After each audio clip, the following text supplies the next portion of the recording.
Good afternoon, I'm Rajeev from Fixflo. Thank you very much for joining us today for our masterclass. Just going to wait a couple of moments as the room fills up. I think we ended up with just over 700 people registered, which shows both the level of interest and possibly also the level of confusion that this topic arouses. I'll just wait for the room to fill up over the next few seconds and then we'll get going.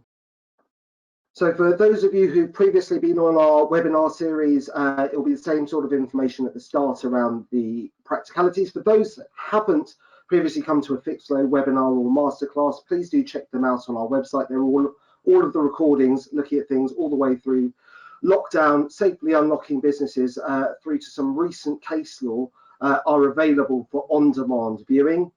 Today, you'll be muted by default, but please do ask questions. You'll be able to do so via the panel, which typically appears on the right-hand side of your screen.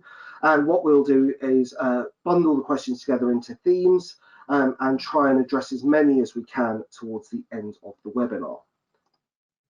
Today, we're looking at important clarifications to EICR requirements. In part, this was driven by guidance that I think it's fair to say hasn't particularly guided the sector, nor has it brought a great deal of clarity. And I'm delighted that we're joined today by a partner at JMW Solicitors and Fixflo webinar regular, David Smith, who is an expert in property litigation and all things regulatory. And David will be guiding us through. But I think it's worth just starting with, what is this all about? So we're going to go through the regulations that underpin the EICR requirements, so a new set of requirements within the private rented sector. We're also going to look at the guidance, which I've described as there it is, there it is, and there it is. So the guidance has been updated, but arguably does not, and I think David believes does not cover the accurate situation. So the purpose of today is to, where possible, bring clarity so that you understand what the requirements are, so that you can act in accordance with the requirements of the legislative requirements,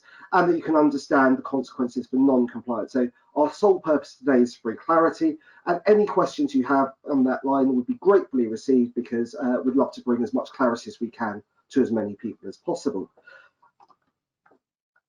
A usual disclaimer, so while David is a partner at JMW Solicitors, this is not and must not be construed as legal advice. If you want specific legal advice, please do reach out to David directly. His contact details will be available to everybody, so this recording will be sent out to everyone who's registered for the webinar, as well as information about how you can contact David. So this is neither legal advice nor official guidance, but it should helpfully, and I believe it will, bring clarity to the requirements that you face. And without further ado, I'd like to invite David to introduce himself and to set the scene a little bit with the regulation. So what does the law state? So hi everyone, as Raj has said, I'm a partner at JMW Solicitors. I was previously a partner at Anthony Solicitors. I've specialised in residential landlord and tenant law, and particularly regulation of the sector, for my entire professional career. And actually, I had some involvement with these regs, or with the whole structure, back when I was policy director of the RLA, because of course this has been around for some time in one discussion or another. So right back with the Housing and Planning Act 2016, which made changes to HMOs and things like that, the government threw in a couple of provisions that said they could introduce electrical testing in the PRS more widely. At the moment, until then, it was HMOs only. So HMOs need electrical safety certificates. Nothing else did. Scotland had actually just done this at the time the government was talking about it, and they've had a regime in place now for a couple of years. So there was a bit of discussion about whether it should happen in England or not. It was people were quite keen. The government was quite keen on it. For the RLA, we were a bit cool on it, because the reality is certainly deaths and injuries from electrical safety are actually very low. They're not traceable to many particular events, and although people like obviously electricians are very keen on it, and the fire service were very keen on it, they weren't really able to point to any specific reason why it was going to make things better. So there was a real point about cost. And indeed, one of the things that was originally proposed, as there is in Scotland, was complete portable appliance testing for all landlords, and that was eventually knocked into the long grass on the basis that realistically, if you ask all landlords to test every appliance, all you'll end up with is a situation where there are no electrical appliances in rental property. And the government likes to keep saying, let's make it more like Germany. You would make it like Germany, where every tenant arrives to an empty property and they bring their own fridge and their own cooker and their own everything else. You would rapidly potentially move in that direction. Anyway, I digress. Back to the point. The government was made clear it was going to push ahead with electrical testing, and there was 2 consultations. There was a private working group. A whole load of stuff was going on. A report was produced, and the government then said what it was going to do is have some electrical regs coming in, but it was going to try and find a new standard of its own, because there was a lot of concern that if the standard was set to a very modern standard, lots of property that was perfectly good would have real trouble complying, and there would be a great deal of cost to the sector. And there was estimates that it was approaching it was over £500 million in terms of sectoral costs, which was seen to be quite high. So people were expecting the government to sort of come out with something, and then really rather unexpectedly, and no one sort of saw this coming, regulations just appeared shortly after the election. And of course, just as we headed into the start of the coronavirus lockdown, and those regulations have duly come into force on the 1st of June, and they are the snappily titled Electrical Safety Standards in the Private Rented Sector England Regulations 2020. So of course, the first thing to bear in mind here is that we are only talking about England. Wales does not still have its own freestanding regime. It will sort that out as part of its move towards the Renting Homes Wales Act next year. Scotland has its own independent freestanding regime. I'm only talking about England and the regime that sits within that. So the basic obligation as a general duty imposed, a bit like the gas safety duty, that landlords must have a safe electrical installation, and that they must also obtain a certificate of that safety and provide it to tenants, both prospective tenants on demand and actual tenants prior to them moving into the property, much like a gas safety certificate.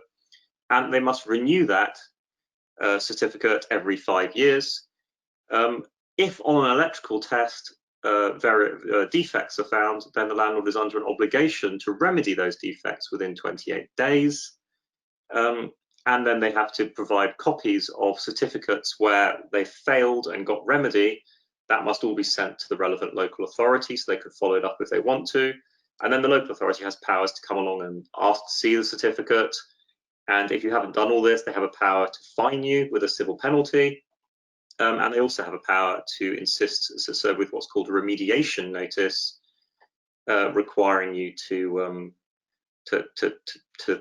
sort it out. I wasn't going to dwell on all the details and intricacies of all of this, but the summary process is you must have an electrical certificate. You must give it to a tenant before they move in. When you renew it, you must give them the new certificate within 28 days. If any certificate fails, you must give the failing certificate to the tenants within 28 days, and also within 28 days, you must fix the installation, and then you must give notice or evidence of the fixing, so from the electrician who did the fixing, to the tenant again within 28 days, along with a copy of the fail certificate, and you must also then send the fail certificate and the remediation evidence to the local authority within the 28 days of remediation. So those are the base duties. If you breach any of those duties, you are liable for a civil penalty to the local authority of up to £3,000. And then the local authority can also come along and require you to remediate under a remediation notice. And if you breach the remediation notice, you're liable to another civil penalty of up to £3,000 as well. And then the local authority can actually just do the work itself and then simply bill you the cost and actually place a charge over your property and start selling it from under you and things like that to fix it, to pay them back. So that's a sort of very, very summary approach to the regime. I've written quite a long blog post that goes into this in much more detail.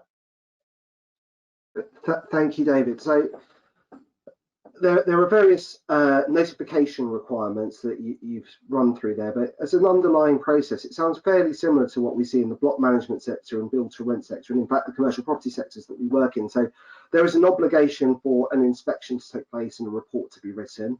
There's an obligation for remedial actions to be identified. And then I think we're going to come on to the categorization of remedial actions later through this, but also an ability, letting agents will need an ability to track each of those remedial actions, to show what has happened with them, whether by categorization they were acquired and completed or not, and then to provide updates. So I think while this is relatively new for the letting sector, particularly for letting sector technology to manage this process, it's a tried and tested way for things like fire risk assessments and the like in the block management sector. And I think it's underlying so it's a drive towards a greater professionalisation of the sector. So you've got the gas safety certificate regime for gas appliances. Now, while the number of fatalities and injuries from electrical fixed wires are wiring is relatively low, I'd see that sort of filling the gap around electrical fixed wiring.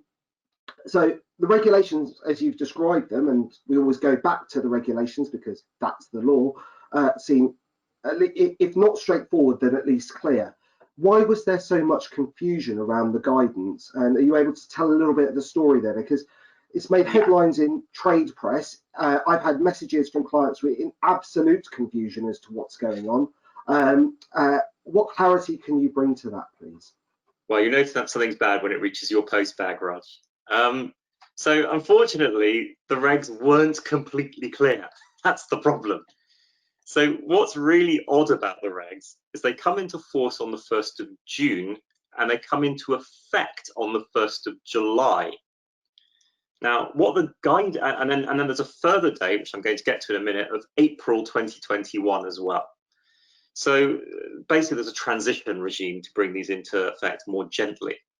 So what the guidance said, and what people what many people thought to be correct, because people just assumed the government understood their own regulations, was that they were bringing into force in June to give everyone a month to digest it. Now, there was a lot of concern about April next year about whether it's actually possible to get all of this done by April next year, but to some extent, people were parking that, and on the basis we'll come back to that problem at some later stage.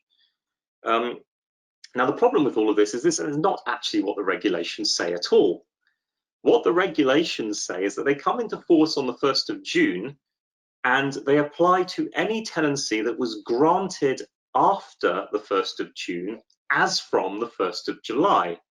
So that means if you had a new tenancy after the 1st of June and you granted it after the 1st of June, doesn't matter when it started, it's when you granted it that matters, or you actively renewed it after the 1st of June, then you had to get the electrical check done, but you didn't have to get it till the 1st of July.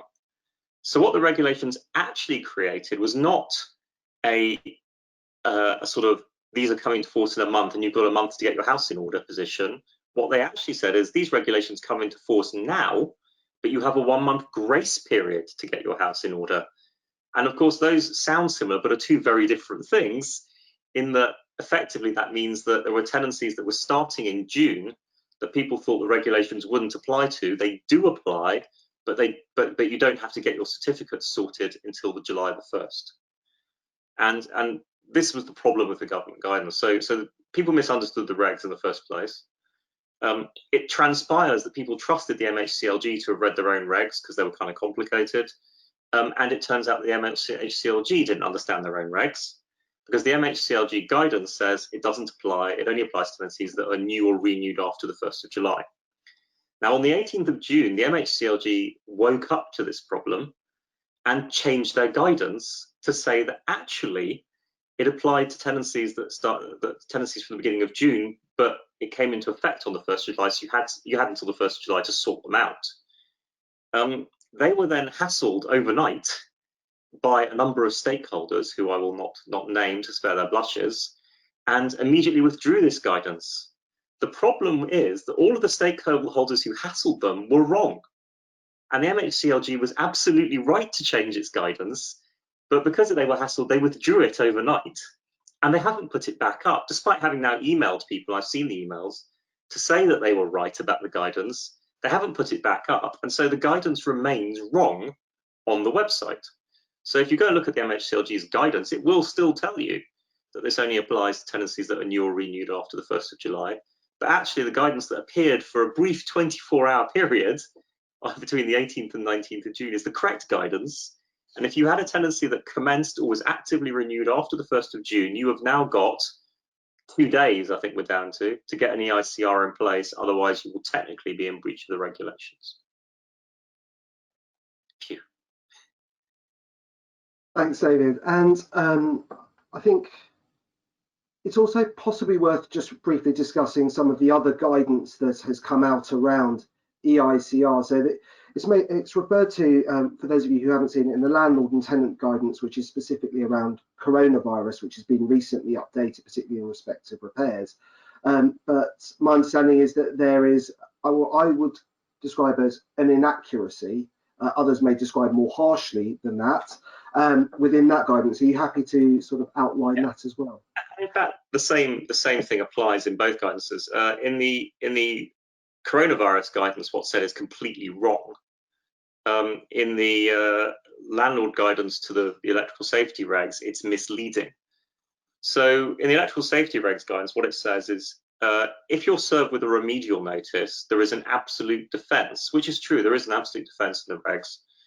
If you can't get into the property because the tenants won't let you in, or you're otherwise unable to, for good reason, to get a remedial, to fix the works or sort out the remediation on the remediation notice, that is completely true. So if you're served with a local authority remediation notice and the tenants won't let you in, or you can't get a contractor because of COVID, or whatever, the tenants are shielding, whatever it might be, or the tenants are just obstreperous, then you have an absolute defence to a civil penalty. But this misses the point. You're only served the remediation notice if you're in breach of the original duty to have an EICR that's valid. And there is no defence within the system at all for breaching the underlying duty. So if I'm due to get an EICR by the 1st of July, for example, or by April next year for an existing tenancy, and I can't get in to get it, there is actually no defence to that at all. And the local authority is legally, at least, empowered to come charging straight in and serve me with a £3,000 civil penalty, and then serve me with a remediation notice requiring me to get the EICR, at which point I will then have a defence against the remediation notice, but not to the original penalty, to say, well, I can't get in to do it. They will then say, okay. And what the government has said is that they've also said is they've asked local authorities to show restraint and reasonableness during this time period, and of course local authorities should have enforcement guidance that is pragmatic and ideally won't go around penalising landlords who have a genuine reason for not having done this. But the reality of the situation is that not all local authorities will have guidance, not all local authorities will have that guidance, and not all local authorities will operate in the same way. And some may choose to be more aggressive than others with landlords who have been unable to get checks done. So that's the concern that arises there. Thank you. We've got what I'm describing as a flurry of questions coming through. Already a flurry of questions. So my colleague Remy's doing legislation, or should we do some questions? Well, I'd just like to, so there's one point that you made that I think it's worth picking up on. So you mentioned that there was debate about the availability of a supply base of qualified electricians to be able to carry out the EICRs, particularly with the 1st of April 2021 date. What I'm hearing anecdotally is there isn't sufficient supply, and I know that various contractor businesses are sort of what I've described as tooling up, so expanding their labour force. I spoke with a company, I hope they don't mind me mentioning, a company called Onsite that works predominantly in London, and they've gone on a huge recruitment drive. But I understand that despite that, and irrespective of where you sit on Brexit, I think Brexit has affected the supply of tradespeople in the UK, as well as the availability of bricks. There is a fundamental challenge, I think, when you look at just the raw numbers that need to be carried out and the likely number of remedials off the back end. So for those agents who are out there who haven't really paid this attention, in part probably because they've been focusing on issues closer to hand around closing their business, reopening their business, and all sorts of other things, I'd encourage you to start thinking about the availability of supply through your supply chain to be able to carry out the inspections and the remedial works pretty promptly, and booking in slots or at least a level of capacity with your supply base so that you know that you can carry it out. So I'm just going to pick up on one more question before we move on to the next section, if that's okay, which is, I think the theme, and I'm doing my best here to try and bring together various questions into one theme, which is, if we had a certificate carried out prior to the applicable date, let's just say the 1st of July, which identified remedial actions, are we, the agents, I'm assuming the question came from, or questions came from, obliged to carry out those remedial actions and provide the notifications within 28 days, or because it happened prior to the date on which an EICR was required, can we, although you may choose not to, because it depending on the severity of the remedial action, ignore them without consequence? Well, this is the same question as another one that's often asked, which is, I already have a valid EICR, is it still valid? The government's guidance says that existing valid EICRs are still valid. So that if you have an EICR that's 2 years old and it's valid for 5 years, you're fine. Now, the problem with this statement is that the regulations specify very clearly that the electrical safety standard that has to be met and which the tests have to meet is the 18th edition of the wiring regulations, which is also known as BS 7671:2018. Now, if you had an EICR done 2 years ago, it's not going to meet BS 7671:2018. If you had one done 4 months ago, it probably won't meet BS 7671:2018. So I don't see how it can possibly be that the government is saying that old electrical certificates are still valid. That said, if you follow the government guidance, then, I mean, and this is part of the problem you get to now, and in a sense, why this situation is so ridiculous. If people follow the government guidance that says you don't need to do this, then isn't that an absolute defense to any civil penalty by a local authority? And then the more complex answer to that is no, not really. Because government guidance doesn't have a lot of standing before the courts, especially not when it's rubbish. And local authorities definitely aren't bound by it. So my advice to you would be try and get yourself a new EICR if at all possible, and as quickly as possible. Thank you. And for new build properties where a different form of inspection certificate is usually provided, what would your non-legal guidance be to those people who are listening? So someone who's recently... That's exactly the same position. The government guidance says that the new installer certificate is valid as an EICR for 5 years, in the same way that if you have a new installation of gas, it's valid as a landlord's gas safety certificate for 12 months. But there's a difference. For gas, a new installer certificate is set out by law as meeting the standard. Again, the government's taken their own regulations and casually rewritten them in guidance. There's nothing in the regulations that says that an installer's certificate, particularly one that doesn't meet the required standard, is a valid electrical safety certificate for the purpose of these regulations. So I think the guidance is probably wrong, but in practice, I think a local authority should, I'm not saying they will, but they should give you the benefit of the doubt. But my advice to someone in that position would be to go and get a proper certificate as soon as they reasonably can.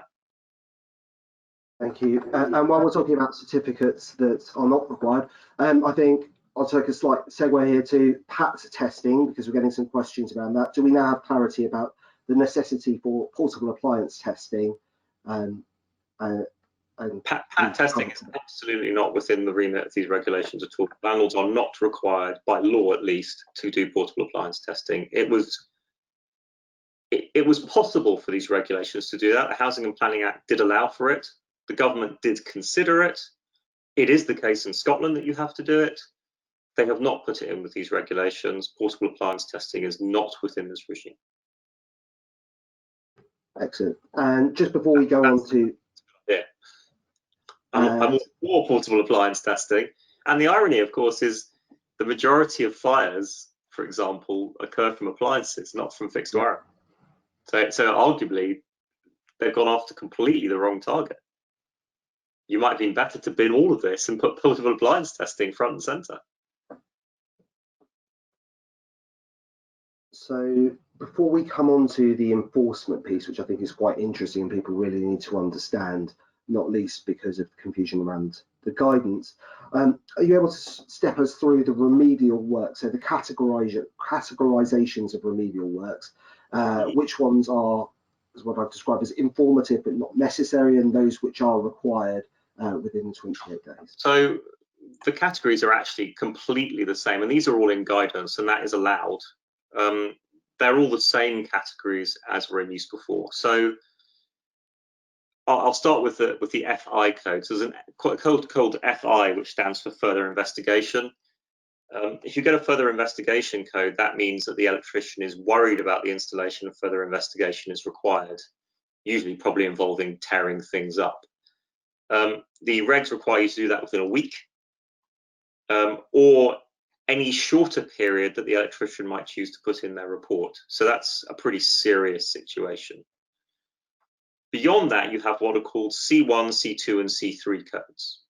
A C1 code is the most serious. That basically means that the installation is immediately hazardous. And an electrician shouldn't leave a building with a C1 category code on it, ever. They either should turn the electrics off completely, having warned you that it's hazardous and not to turn them back on, or they should do the minimum required works to make a C1 code safe. So a C1 code is a really serious electrical hazard that is likely to cause death or fire on an immediate basis. A C2 code requires improvement. The seriousness of that is to a large extent up to the individual electrician. So they can put their own time periods on it, but the regulations say you must fix C2 and C1 codes, of course, within 28 days, or such shorter time period as the electrician might choose to nominate. Obviously, a C1 code, they're pretty much saying right now. A C2 code, it will depend a little bit. And then the other code is what's called a C3 code, and that is a recommendation. That means you do not have to do anything, but you're being warned that this installation is not up to spec. And the reality is a lot of people will get C3 code, and that's fine.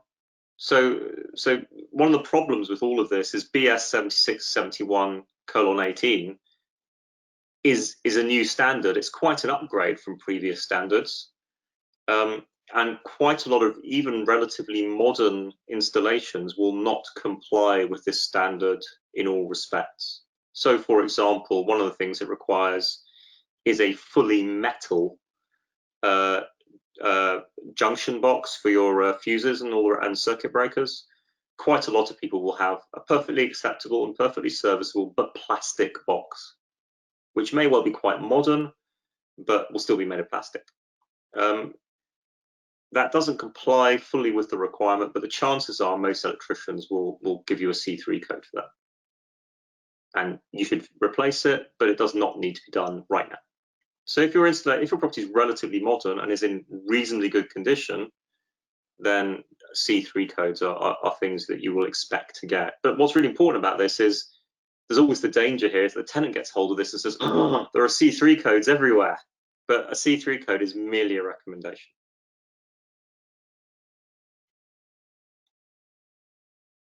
Click on the right button so I can speak, sorry. Thank you, David. I've got various questions coming in around enforcement and defences, which we'll come to in a moment. Before we do that, I think HMOs, it would be good to talk through how they fit in, because there were existing requirements in respect of HMOs, and then perhaps something around the timeframes as well, if that's okay. Well, HMOs are kind of funny because it's even more of a mess there. So HMOs under the HMO management regulations had an electrical safety requirement anyway. That has been repealed by these regulations coming in on the 1st of June, and so the electrical testing requirement for HMOs disappeared on the 1st of June. Now, where this has gone horribly wrong is that, of course, If you have an existing tenancy, then the new regulations don't kick in till April next year. So if I have an HMO that had an electrical test that was expiring next month, say, I'm not required to get it tested until April next year. So in practice, the way these regulations have been introduced, which is particularly poor, is actually we've, in theory, made HMO property less safe, because we've created a window between the 1st of June this year and April next year where HMOs that previously had electrical tests don't need testing. Now, again, I hasten to say, I don't think you should do this. Of course, my view is that you should test your property. The government is now scrambling to cover themselves with this by saying that they don't consider it to be a big deal because it's not many properties and that most landlords are responsible, and that, of course, those properties will already have had checks anyway, so it should all be fine. But the reality is this has partly occurred because they rushed the regs in, and they also didn't bother, and this comes back to your other point about whether there's enough electricians. The government never actually did a regulatory impact assessment on these regulations at all. And the reason it didn't is because there's an exemption and it's an exemption covered by Grenfell Tower increased residential safety. There was an exemption created for a whole raft of regs around safety post Grenfell. And basically it's exempt provided that it promotes tenant safety. Obviously, it's open to you to take a view as to whether you think not requiring HMOs to have electrical checks for 6 months promotes tenant safety or not. I have a view on it. You can guess what it is. Thank you, David. We're getting various questions coming through around enforcement, so I think it's an opportune moment to move on. So, are you able to step through the consequences for non-compliance in the event of enforcement? And then I've got some specific questions around defences that are being mooted by the audience, but I think I suspect I know where your answers will be on them. Defences are really simple. There aren't any. It's that simple, really. So there is no prosecution for this. There is no remedy for individual tenants. It is a straight civil penalty issued by the local authority of up to £30,000. I think I mistakenly said 3,000 earlier, so I was in a weird place. It's a straight penalty of up to £30,000. And if the local authority then serves you a remediation notice and you don't do it, the local authority can do the remedial works themselves and charge you the cost of those works, which will be pricing. When I say civil penalty of £30,000, I mean up to £30,000. That means not every penalty should be £30,000. The local authorities should, just as they do now for civil penalties for HMOs and so on, should have a policy in place that sets out how the penalty should be applied. It is then open, and again, very like existing civil penalties, they send you a notice of intention to penalise, you respond to the notice, they send you a final notice, you take it to the first tier tribunal if you don't like it.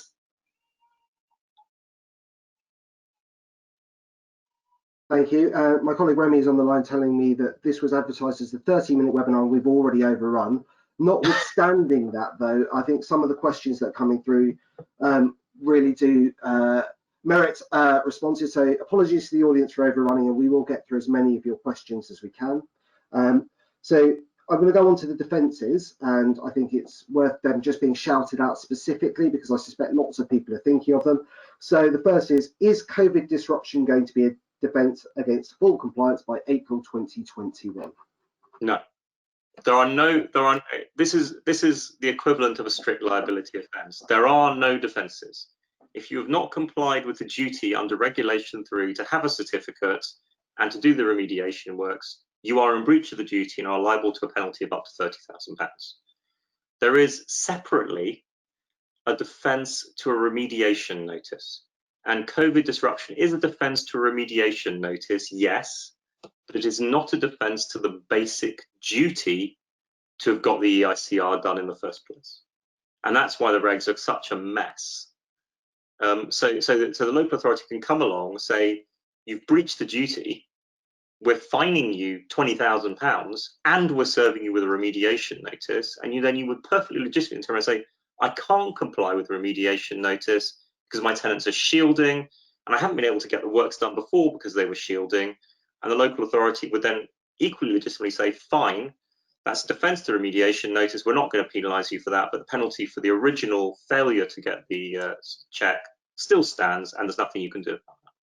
And under the regs as written, that is not there is no defence whatsoever in that position.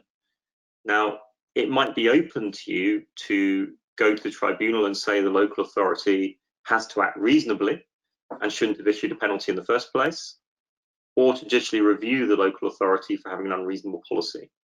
But they're both pretty extreme positions. I suspect that's what's going to end up happening, is that you're going to end up having to go to the tribunal and say to the tribunal that they should refuse to entertain the local authority's position because it's unreasonable to even issue the penalty in the first place. But there's no defence in the regs.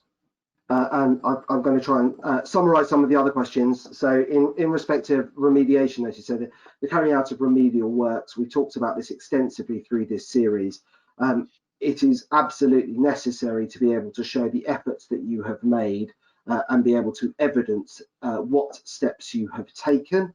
And I think historically the letting sector hasn't been great at sort of, they perhaps do the right thing, but perhaps don't evidence it. So in terms of procuring contractors to carry out remedial works, I'll give an example where some of the remedial works require freeholder consent, perhaps in a block of flats. If you're unable to obtain that, you need to show at each stage you have done your utmost to be able to carry out those remedial steps.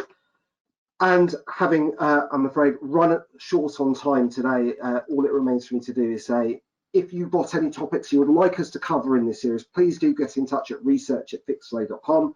Huge apologies if we weren't able to cover off all of the questions, they're still coming in, but we will do our best to wrap them up in a subsequent ebook. And the final point is, this Thursday, we are doing a masterclass. So if you are involved in lettings and you think you may ever want to buy or sell a lettings business or a lettings book, please tune in. We've got John Paul, MD of Castledine, who's been involved in more than 60 acquisitions, giving a step-by-step process for both buyers and sellers. And you'll get full details on the way through past from the follow-up email. And finally, thank you very much to David Smith for his hugely valuable insights and guidance through this. Hopefully there is increased clarity and we will do our best to address your questions. Have a wonderful day, everyone, and thank you very much for tuning in. Goodbye.